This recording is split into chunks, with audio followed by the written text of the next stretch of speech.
You're listening to the Hour of the Time. I'm William Cooper. And I'm Pooh. And I'm Callie. Well, you guys want to do it? Yeah. Go for it. I pledge allegiance to the flag of the United States of America and to the republic for which it stands, one nation under God, indivisible, with liberty and justice for all. You see, folks, Pooh has been recruiting, and tonight we had a duet on the Pledge of Allegiance. Don't go away. Tonight, as usual, we'll be illuminating.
Since the earliest times, man has venerated the element of fire above all others.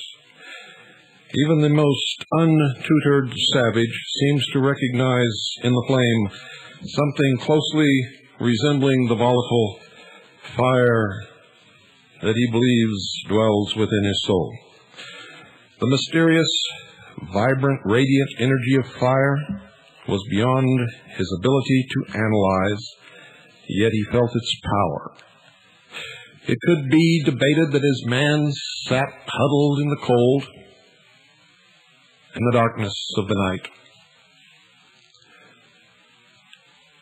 watching as lightning struck a tree, and the tree burst into flames, that man in his primitive form believed that he saw the presence of God. Indeed, it may have been this fire in lightning form that began the tale of the angel of light,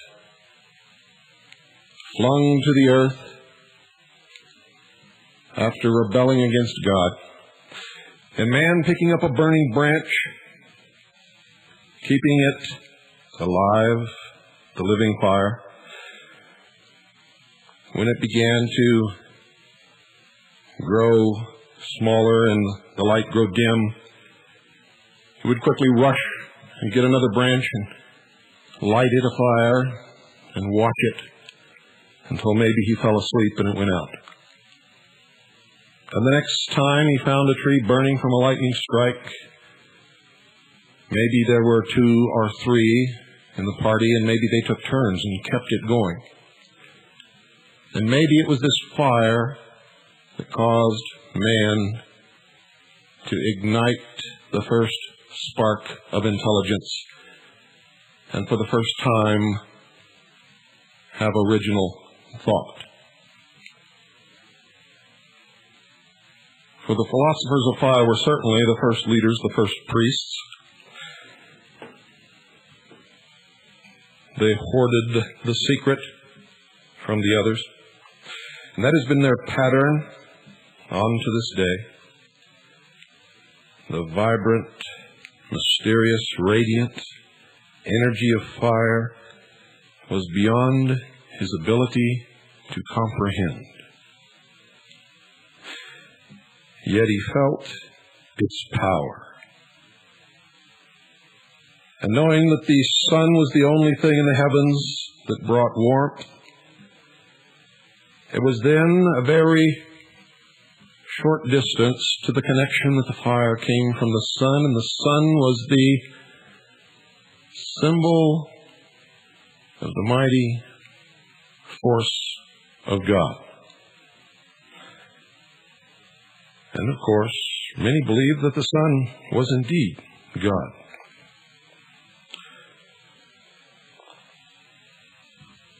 The fact that during thunderstorms, fire descended in mighty bolts from heaven, felling trees and otherwise dealing destruction, caused the primordial human being to recognize in its fury the anger of God. Later, when man personified the elements and created the multitudinous pantheons which now exist and have existed throughout history, he placed in the hand of his supreme deity the torch, the thunderbolt, or the flaming sword, and upon his head a crown, its gilded points symbolizing the flaming rays of the sun, and all crowns on all of the heads of kings and emperors and mighty sultans have been the symbols of the rays of the sun. The mighty Zeus, who dwelt upon Mount Olympus and was the patriarch of the gods, held in his hand a bolt of lightning. Mystics have traced sun worship back to early Lemuria and fire worship to the origin of the human race. In fact, the element of fire controls to a certain degree both the plant and the animal kingdoms, and is the only element which can subjugate the metals. And, indeed, without the sun there would be no life on this planet. Indeed, if we were just a little closer to the sun, there could be no life on this planet. And if we were just a little farther away from the sun, there could be no life on this planet, at least not life as we know it. Either consciously or instinctively, every living thing honors the orb of day. The sunflower always faces the solar disk. The Atlanteans were sun worshippers, they say in the legends of Atlantis, while the American Indians, or remnants at least of the earlier Atlantean people, they say in the mysteries, still regard the sun as the proxy of the supreme light giver. And many early peoples believed that the sun was a reflector rather than the source of light, reflecting the power and the beauty and the energy of God himself.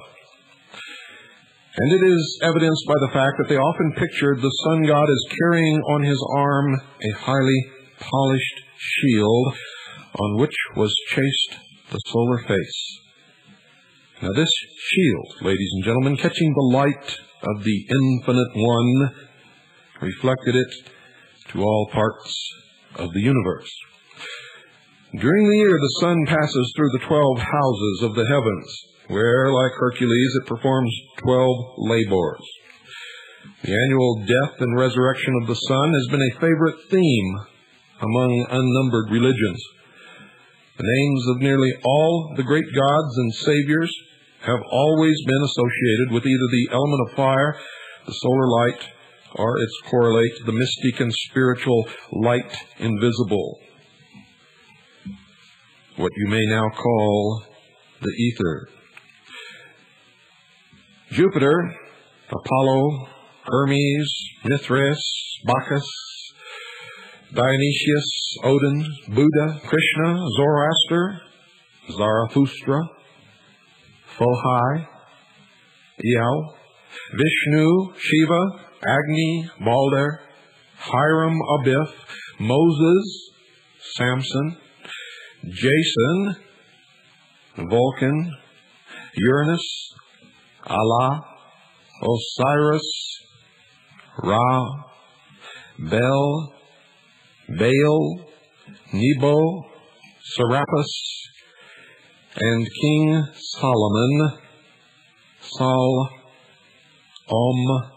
On, are some of the numerous deities and supermen whose symbolic attributes are derived from the manifestations of the solar power, and whose names, ladies and gentlemen, indicate their relationship to light and fire. For Solomon, Sol-Am-On, is the name of the sun in 3 different languages. Most of you were not aware of that. According to the Greek mysteries, the gods gazing down from Mount Olympus repented that they had made man, and I bet you they still do, and never having given to the primitive creature an immortal spirit, they decided that no harm would be done if the quarreling, dissenting human ingrates, the whimpering sheeple of the world, were destroyed forever, and the place where they had been left vacant for a nobler race.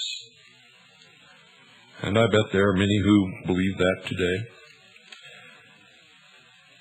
Really, look around you. Why should anybody come to save us? Are you sick? Or maybe you just can't see and can't hear. Discovering the plans of the gods, Prometheus, in whose heart was a great love for struggling humanity, determined to bring to mankind the divine fire which would make the human race immortal, so that not even the gods could destroy it. So Prometheus flew to the home of the sun god, and, lighting a tiny reed with the solar fire, he carried it to the children of the earth, warning them that the fire should always be used for the glorification of the gods and the unselfish service of each other. Prometheus, you see, was a tremendous lightning strike.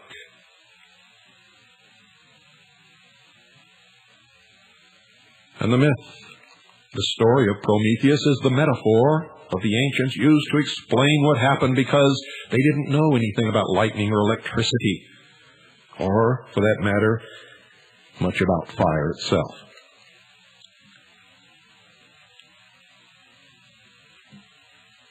They burned the homes of their enemies. You see, men were thoughtless and unkind. They took the divine fire brought them by Prometheus and used it to destroy one another. They burned the homes of their enemies. Most recently, in Sweden or Switzerland. Before that, in Waco, Texas. I could go on and on and on. And with the aid of heat, they tempered steel, making swords and armor, and used these instruments to kill each other. They grew more selfish and more arrogant, defying the gods, but they could not be destroyed, for they then possessed the sacred fire. So the story goes.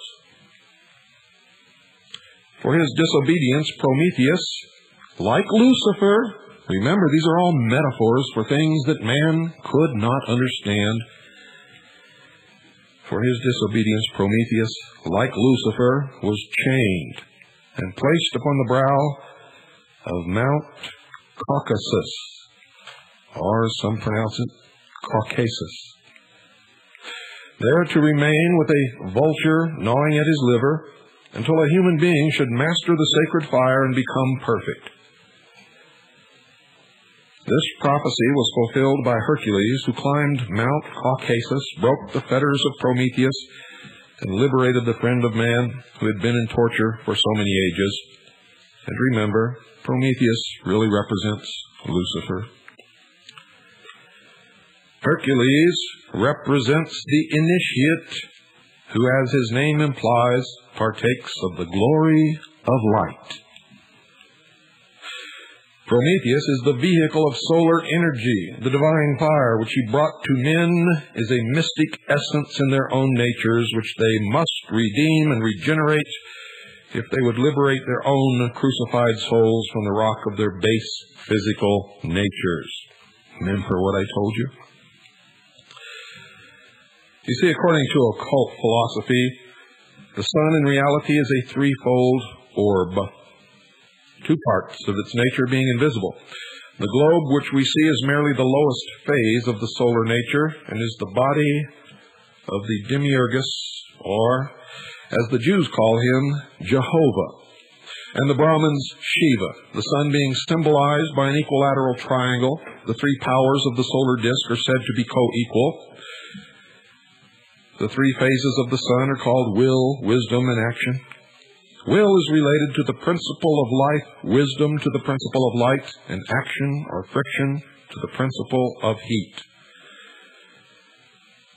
You see, by will, they believe the heavens were created and the eternal life continued in supreme existence.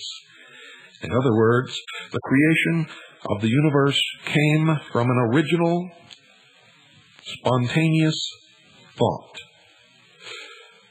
and by desire was swept into action, and by action, friction, and striving the earth was formed, and the physical universe molded by the lords of the fire. The fire mist passed gradually from the molten condition into its present, more orderly state.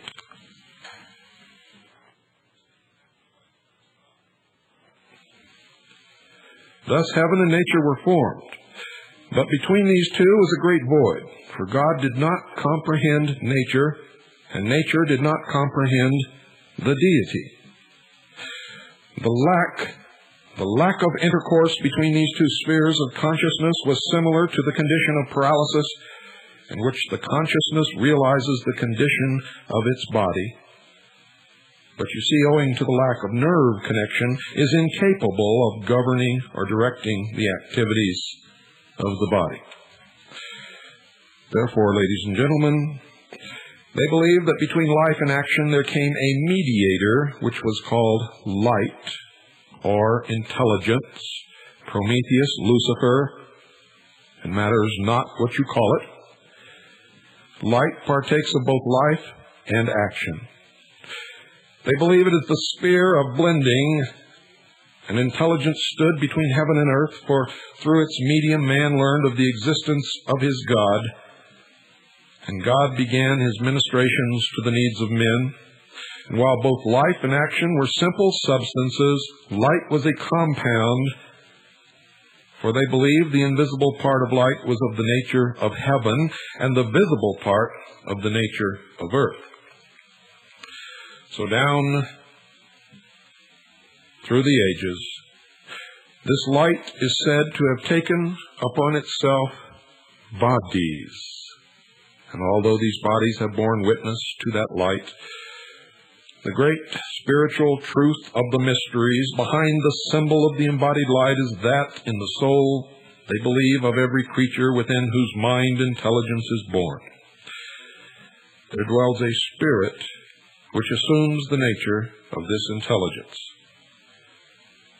And they believe that every truly intelligent man and woman who is working to spread light in the world is Christened or lightened by the actual labor which he or she is seeking to perform. The fact that light, which represents intelligence, partakes of the natures of both God and the earth, is proved, they believe, by the names given to the personifications of this light.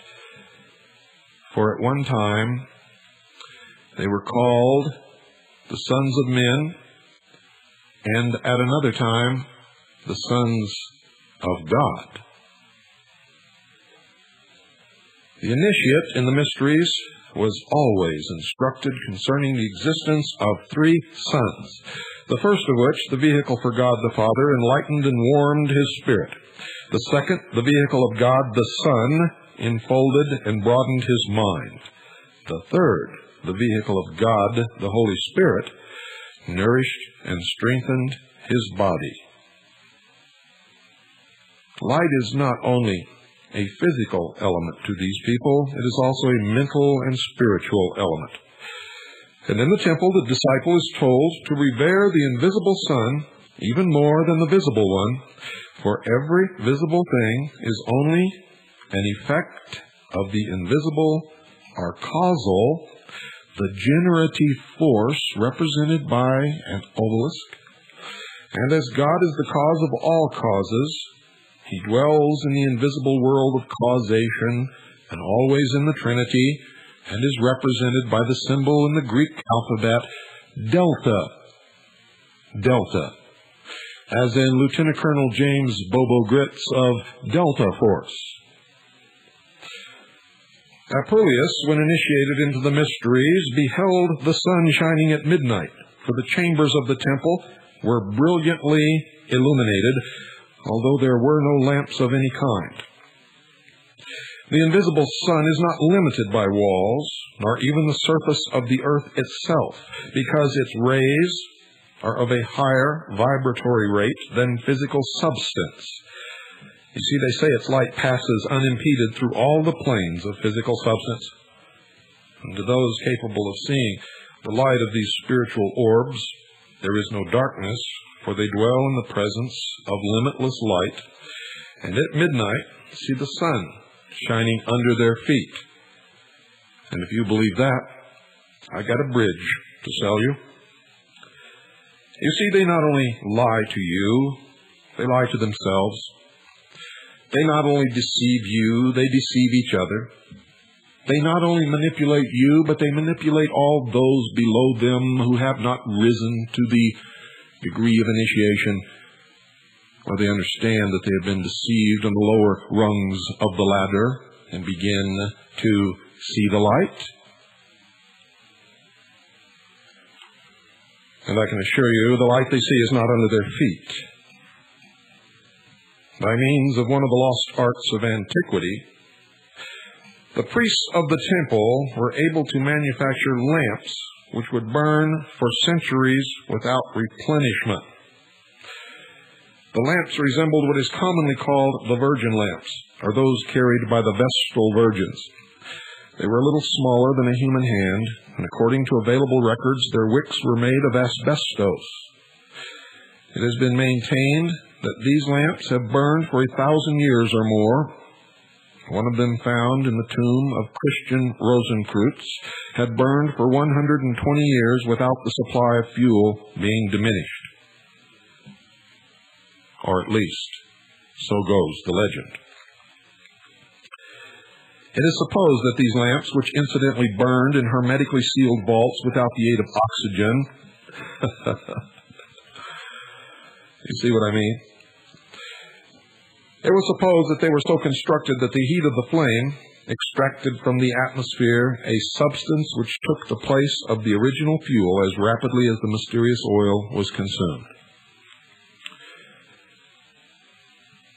Hargrave Jennings collected many years ago numerous references concerning the times and places where these lamps have been found. And in the majority of cases, however, they went out shortly after the vaults were opened, or else were broken in some strange way, so the secret was not discovered. Or maybe there just was no secret at all, or maybe those who opened the vault and said they found the lamp burning were lying. No one really knows, and no one is likely to, since there is no proof of any of this at all. Concerning these lamps, Mr. Jennings writes, quote, "The ancient Romans are said to have preserved lights in their sepulchres many ages by the oiliness of gold." And here steps in the art of the Rosicrucians, alchemy. And remember what I told you, these are all metaphors for something much deeper that mean quite a different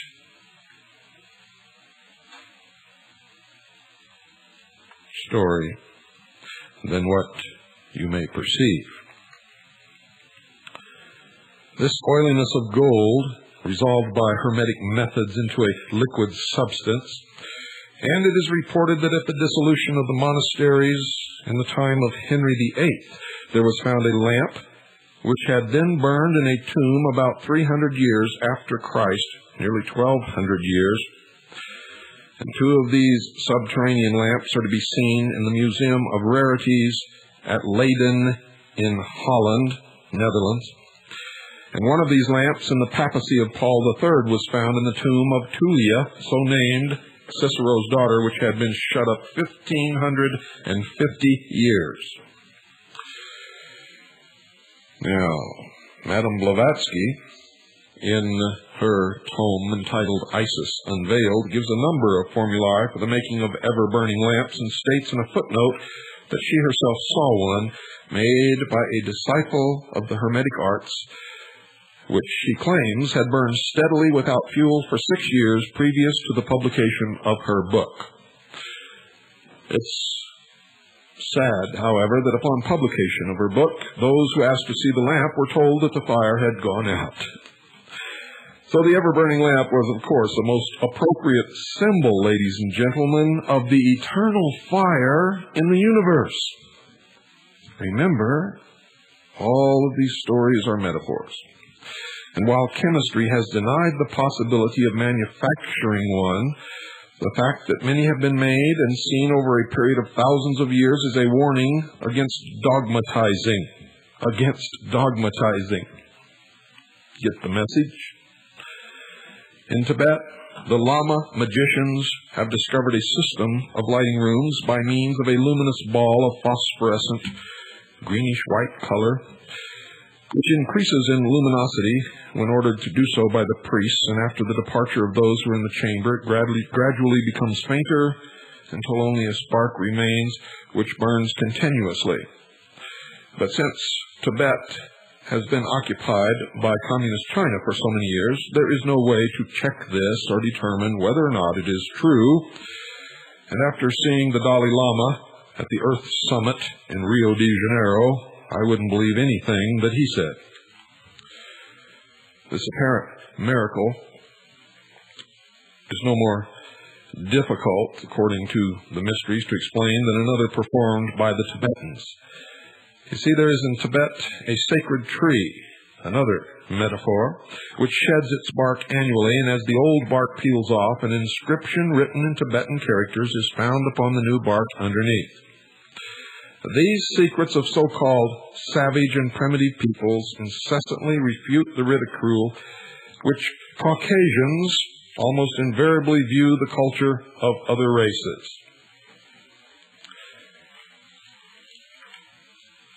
The Druid priests in Britain, recognizing the sun as the proxy of the supreme deity, used a ray of solar light to start their altar fires.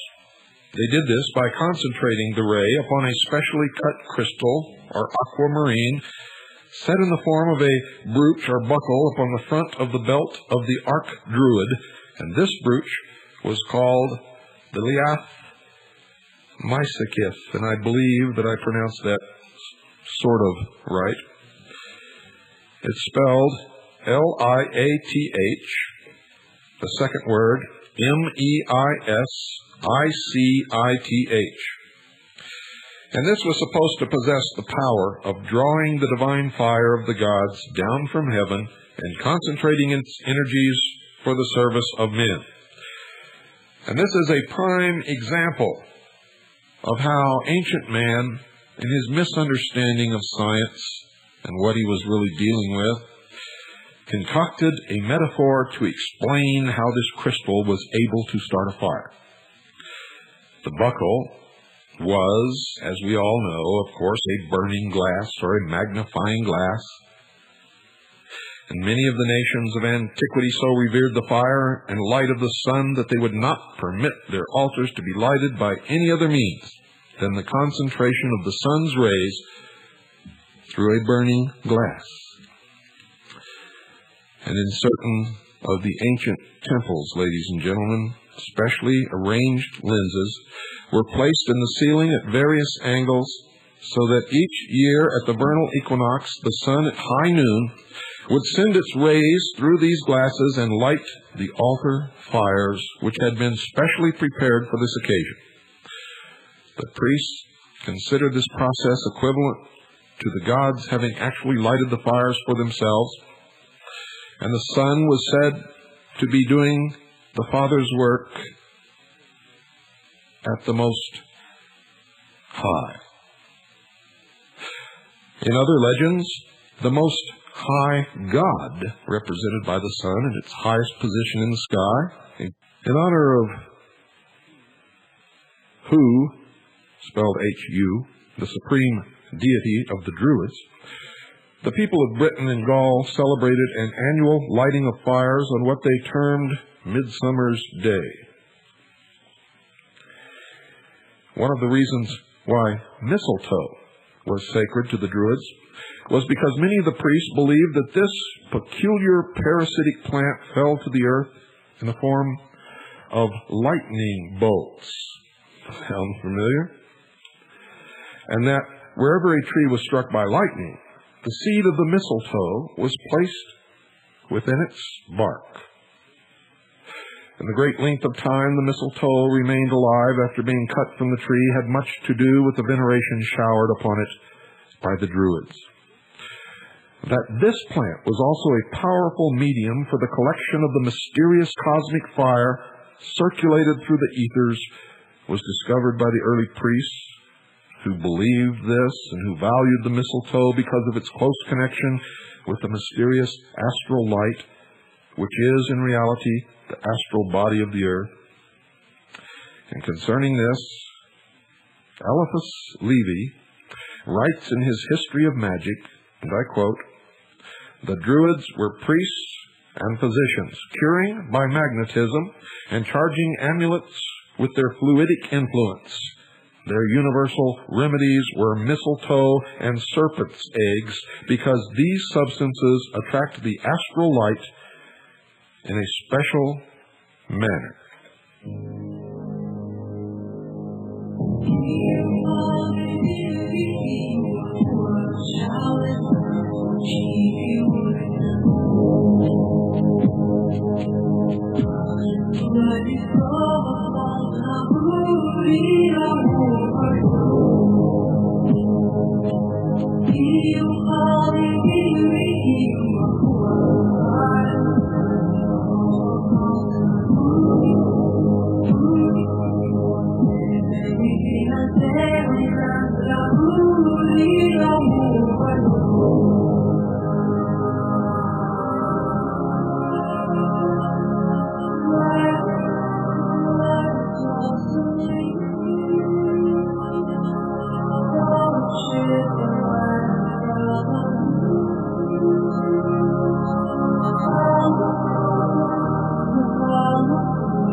The solemnity with which mistletoe was cut down, they believed, drew upon this plant the popular confidence and rendered it powerfully magnetic. Magnetic. The progress of magnetism, they believed, would someday reveal the absorbing properties of mistletoe. So they understood, and believe that they still understand, the secret of those spongy growths which draw the unused virtues of plants and become surcharged with tinctures and saviors. Mushrooms, truffles, gall on trees, and the different kinds of mistletoe are employed in the mysteries with understanding by a medical science which will be new because it is old. Certain plants, minerals, and animals have been held sacred among all nations of the earth because of their peculiar sensitiveness to the claimed astral fire. The cat, sacred to the city of Bubastis in Egypt, is an example of a peculiarly magnetized animal. You see, anyone stroking the fur of a domestic cat in a dark room can see the electrical emanations in the form of green phosphorescent light, and this must have surely titillated the ancient priests. And in the temples of Bast, sacred to the cat goddess, 3 colored cats were viewed with unusual veneration, as was any member of the feline family whose 2 eyes were of different colors. Lodestone and radium in the mineral kingdom and various parasitic growths in the plant kingdom are strangely susceptible to the cosmic fire which today we know as phosphorescence.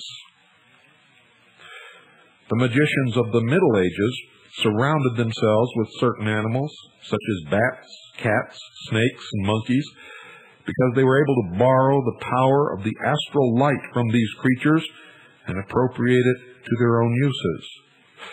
For this same reason, the Egyptians and certain of the Greeks kept cats in the temples, and serpents were always in evidence at the oracle of Delphi.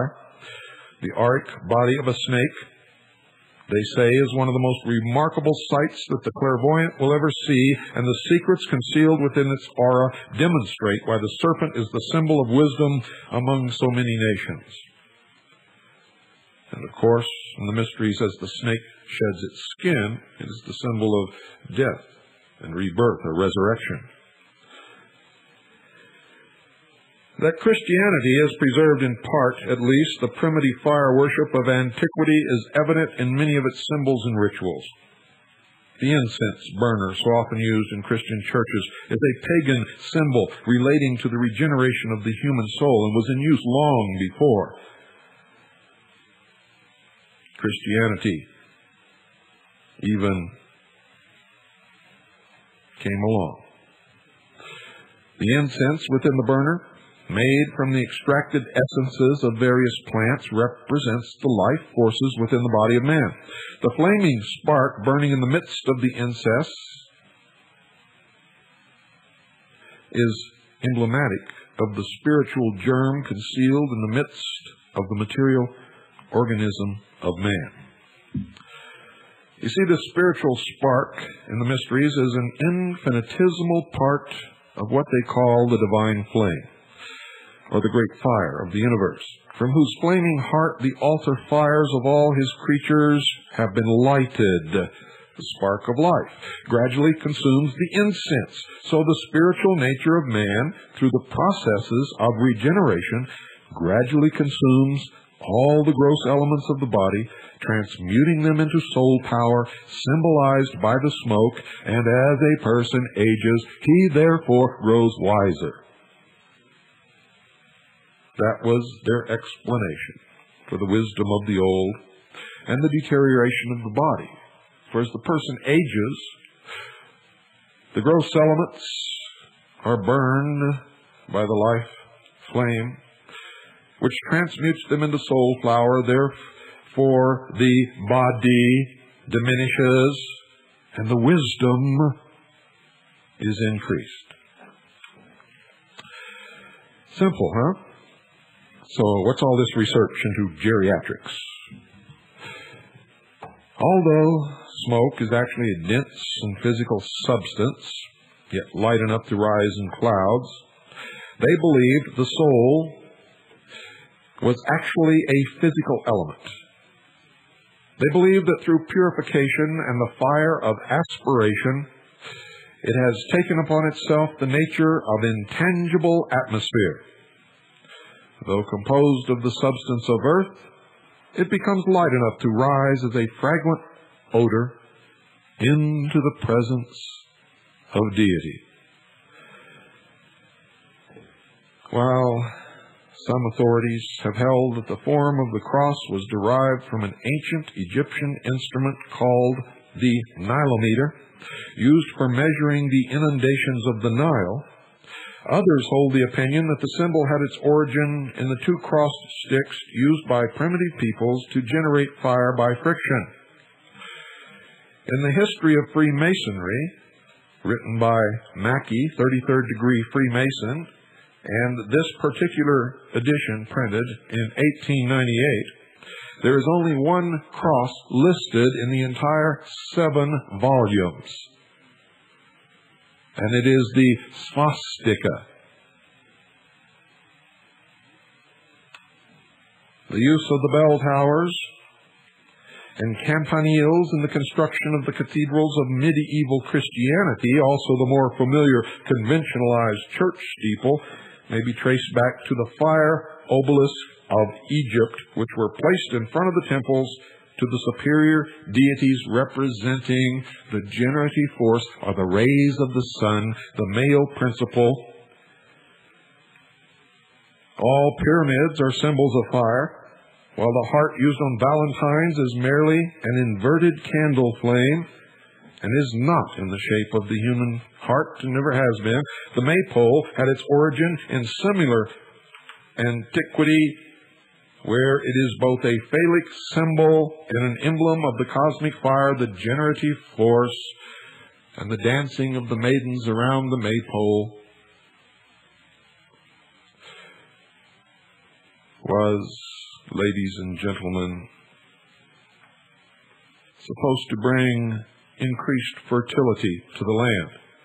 For the maypole, again, in case you've forgotten the last few sentences, represented nothing less than the phallus.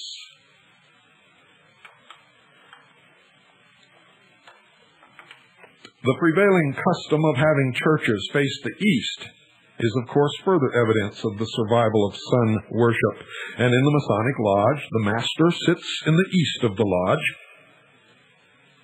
practically the only branch of the human race that does not observe this rule is the Arabic. The Mohammedans face their mosques toward Mecca, but still have their appointed hours of prayer governed by the sun.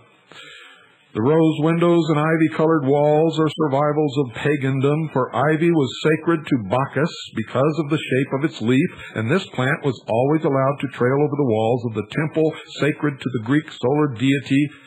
And all over Europe, you'll see the cathedrals covered with ivy. The golden ornaments upon the altars of Christian churches should remind the philosophical observer that gold is the sacred metal of the sun, because according to alchemists, the sun ray itself crystallized in the earth, thus forming this precious metal, which incidentally, folks, is still being made. And if you visit a Jewish synagogue, the most elaborate synagogues will usually contain a huge golden symbol of the sun. The candles, so often seen adorning the altars and most frequently appearing in an uneven number, are a reminder that the uneven numbers are sacred to the sun. When 3 candles are used, for instance, they symbolize the 3 aspects of the sun, sunrise, noon, and sunset, and are thus emblematic of the Trinity. When 7 are used, they represent the planetary angels called by the Jews Elohim, whose numerical and Kabbalistic values are also 7. And when the even numbers 12 or 24 appear, they represent the signs of the zodiac and the spirits of the hour of the day, called by the ancient Persians the Izids. And when only one light is shown, it is the emblem of the Supreme Invisible Father, who is one, and the little red lamp ever burning over an altar is an offering to the demiurgus Jehovah, the Lord builder of forms. So, what oil is to the flame, ladies and gentlemen, blood is to the spirit of man. Therefore, oil is often used in anointing, for it is a fluid sacred to the solar power. Because oil contains the life of the sun, it is used in large quantities in far northern lands where it is necessary to generate an abundance of body heat. Hence the proclivity of the Eskimos for eating tallow candles and whale oil. You see, it has stored energy from the sun. Now they say that the actual word Christ is itself sufficient proof that fire and the worship of fire are the two most essential elements of the Christian faith. For the rays of light pouring from the sun were viewed by the ancients, and check this if you don't believe it, for it's true, were viewed by the ancients as the blood of the celestial Lamb, which at the vernal equinox died for the sin of the world and redeemed all humanity through its blood or rays. And then the world sank into winter. The mystery schools of ancient Egypt taught that the blood was the vehicle of the consciousness. The spirit of man travels through the bloodstream and therefore was not actually located in any one part of the compound organism. You see, they did not know. They believed it moved through the body with the rapidity of thought, so that consciousness of self, cognition of externals, and the sense of perception could be localized in any part of the body by the exercise of the willpower.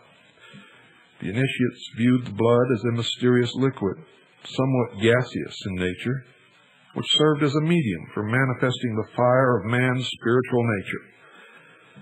This fire, coursing through the system, animated and vitalized all parts of the form, thus keeping the spiritual nature in touch with all of its physical extremities.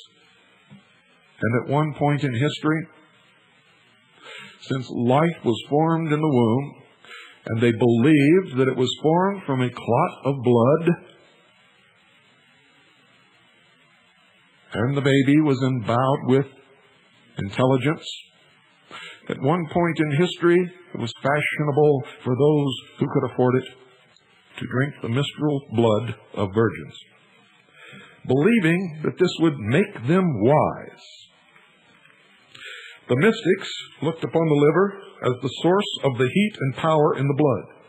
Hence, the liver is significant, that the spear of the centurion should pierce the liver of Christ, and the vulture should be placed over the liver of Prometheus to torment him throughout the ages.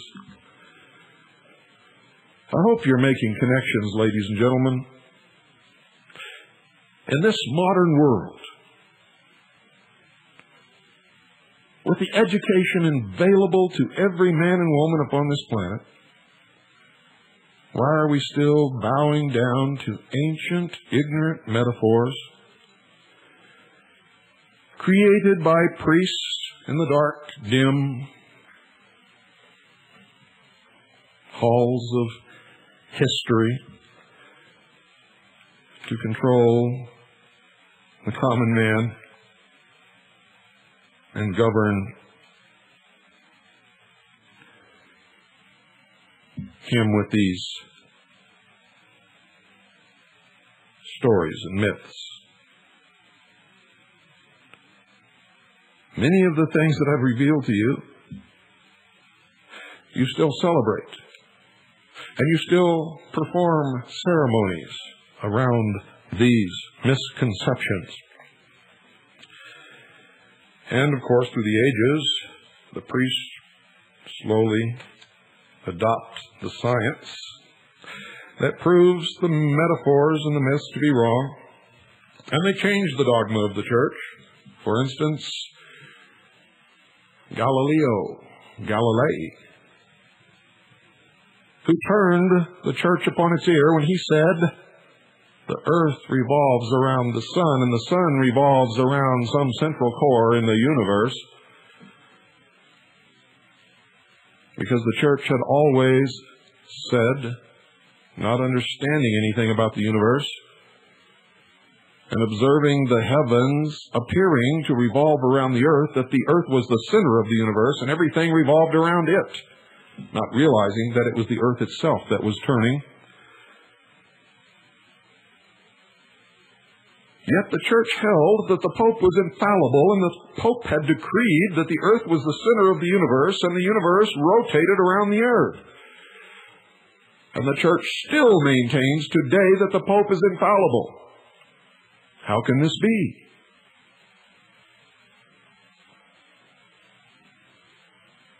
When is man going to grow up? Why do we need priests and governors?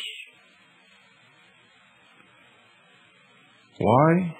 Because at the present time and throughout the history of the earth, we have been stupid, ignorant, and for the most part, apathetic.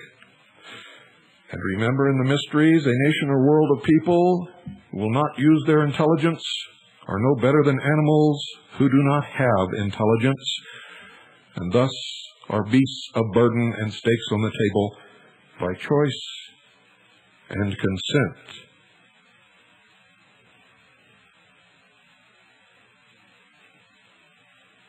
Makes you think, doesn't it?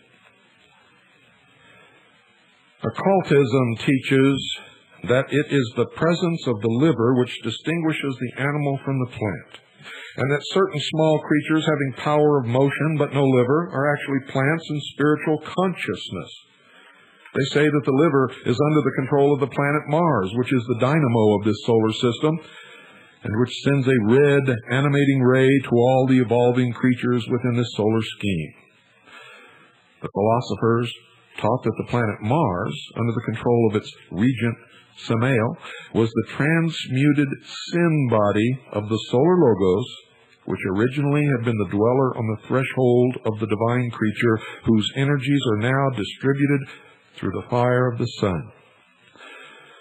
Samael, incidentally, was the fiery father of Cain, through whom a part of humanity has received the flame of aspiration and is thus separate from the sons of Seth,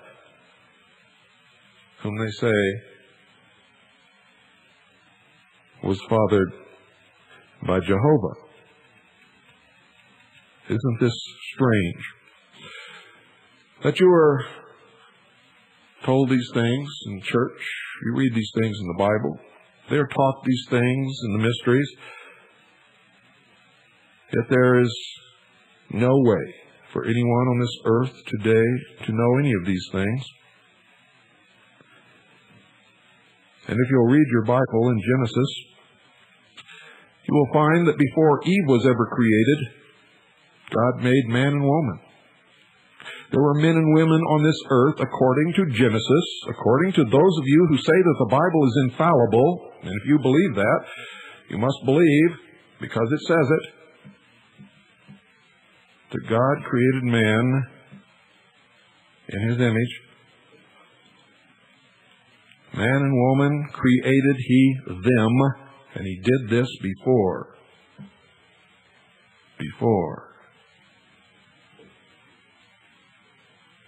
The people that you've been taught came first. Yet, you have a tendency to read the Bible and make it fit whatever you want to believe rather than believe what it says.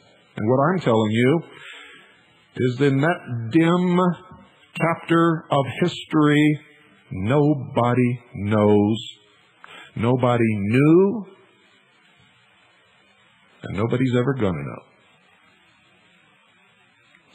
And there are battles raging on this earth today because there are people who believe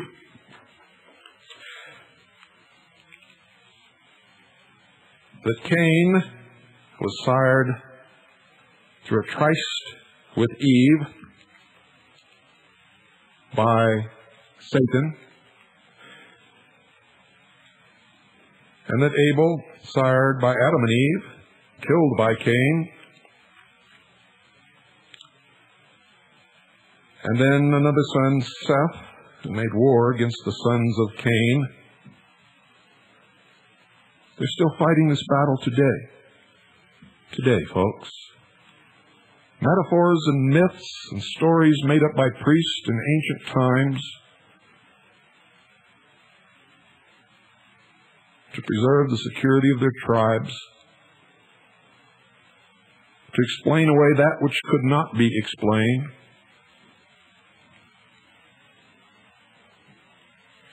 And I'm not saying that it's bad to believe it. That's up to you.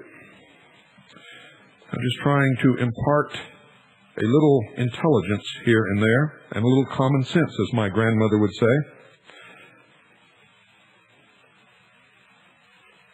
If Jehovah is God,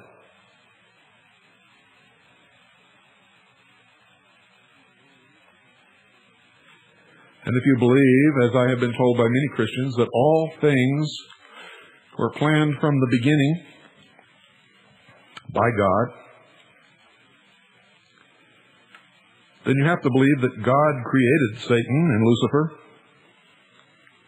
And if God created Satan and Lucifer, God is a tool, or I should say Satan and Lucifer are tools of God, created for a reason. So how could they be evil? I'm not saying they are or they're not. I'm just trying to generate a little logic here. I'm trying to make you think about this tonight, ladies and gentlemen. If that is true, that all things were created by God, and that all things were set in motion from the beginning, what does that mean to all of us? And why do we believe all these silly things that make it all mean even sillier things? What has happened to us? Good night. And yes, I believe in God, and God bless you all.